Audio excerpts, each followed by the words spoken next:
welcome back to another episode of World of Tanks and Guinea Titan, and this one is a blast from the archives. Dates back to last July, and for some reason or other I never uploaded it.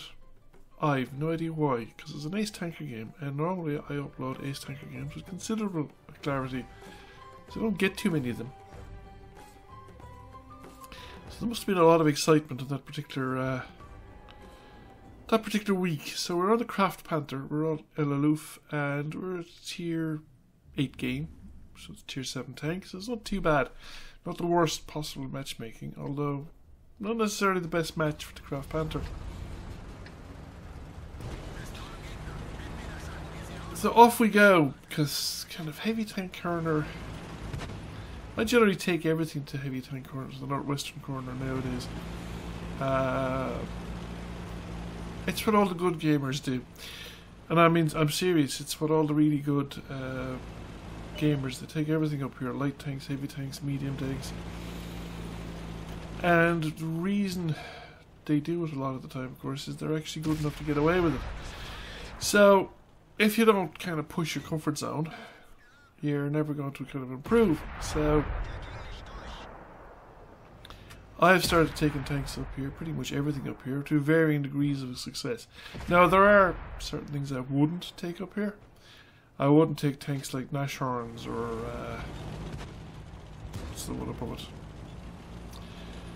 The one with the 128mm gun. Stewart Meals. Yes, I wouldn't take Nashorns or Stewart Meals up here.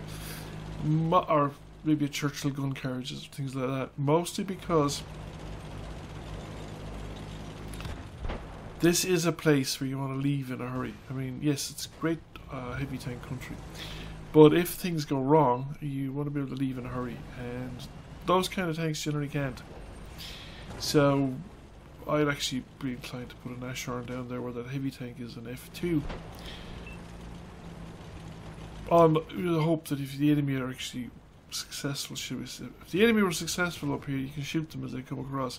Or maybe down around J2, J1, it's a good spot as well, because you can also shoot them as they leave this area. Of course, if the enemy aren't successful at this zone, then you've just wasted half the game sitting there for something to happen that might never happen.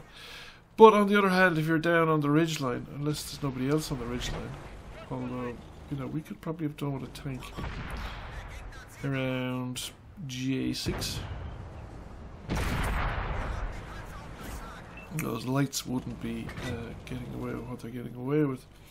But one of the things that I was saying is, yeah, sometimes, you know, glass cannon tanks can be very difficult to position correctly. But as I said, I had gotten this game and I'd completely forgotten that I got it. Haven't done so well at the moment, but then there hasn't been a lot of enemies around here, and we've a lot of tanks in the area, and we've been actually successfully coming in, enveloping this position from both sides. And we have at this point effectively crushed the enemy team. I mean, we've lost 2 tanks. They have lost, what, 7 tanks? And we're now spoiling into their base area, a lot of us, all at once. And the enemy don't have artillery either, so that's a consideration that has to be. You don't have to worry about that. Now, what approach to come in here? There are so many different directions you could take. So the first thing I do is I'm going to get rid of that concrete post, because it's blocking my view, and I probably need to use the premium round to do it. But in the heat of the game, as usual, I've forgotten what kind of rounds I've loaded. I just leave them loaded. So we've actually made it up to here. There's a T-25-2 hole in the corner, which is really bad news for him, because we doesn't have the armour for the job. If he was behind the car now, then I'd be much more sensible location. I'm not able to get shots into his lower gases because my shot has been blocked by allies. Carnarvon, I've got a bounce, but we need to shoot lower down into the tracks. If we can get the tracks to stop him, ideal, perfect. And blow him away There's a Patriot. Now, I don't want to sit here and exchange fire with a Patriot. As soon as I get my tracks up, I'm going into cover because he's going to penetrate with pretty much every shot. Whereas I'm only going to penetrate where I hit the lower front plate. Now this AT-15 has other things on its mind beside me, so I can afford to plink away at it. Not every location is going to let me through. And even with premium ammo, I'm going to have sort of 50-50 chances to get through a lot of the time. And we managed to get rid of it, so that is it out of the way. I'm just racking up the damage here, folks, and it's probably time I swung around the other side of this rock, this rocky outcrop, to get a flanking fire, just spread the position. So there's a Freedom way back at the back, and he's the easiest target. He's the first one I'm going to see.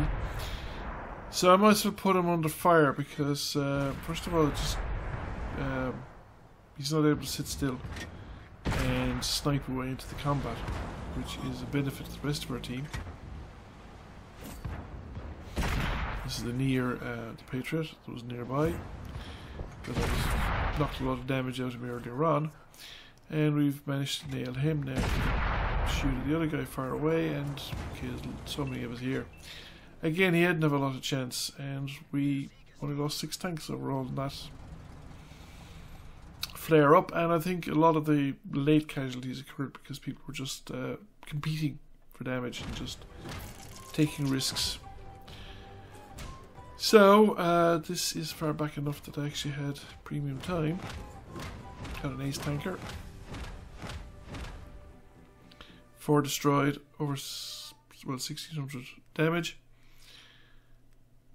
And we'll see now for a moment how we did on experience.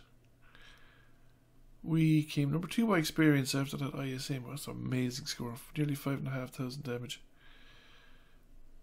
Wow. Anyway.